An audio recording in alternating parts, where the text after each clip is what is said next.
popull i zgjedhur, ne I thëmë është një popull që vjen me një origjinë që quhen ato 7 gjuhë të botës ose 7 vendet e huaja, botat paralele që vijnë nga yjet të tjera. Domethënë një popull që kemi një gjak interesant, një ADN interesante. Pavarësisht se të tjerët nuk e dinë këtë gjë, Atlantis, kontinenti I humbur ose Lemurian, kontinenti dhe ai që është ato shumica nuk janë të gjithë të humbur apo ekzistojnë në një botë paralele.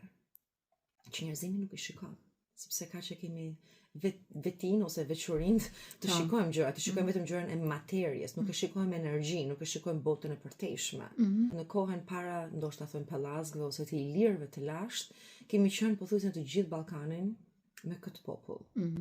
Dhe ka qenë një mision shumë I rëndësishëm për këtë popull që të ndajmë dashurinë atyre yjeve që quhet Lyrians. Me kalimin e viteve kemi bërë gabime si popull. Shqipëria ka diçka të veçantë, se e shikojnë që është një gjuhë me të vërtetë unike në botë, që nuk ka lidhje me asnjë gjuhë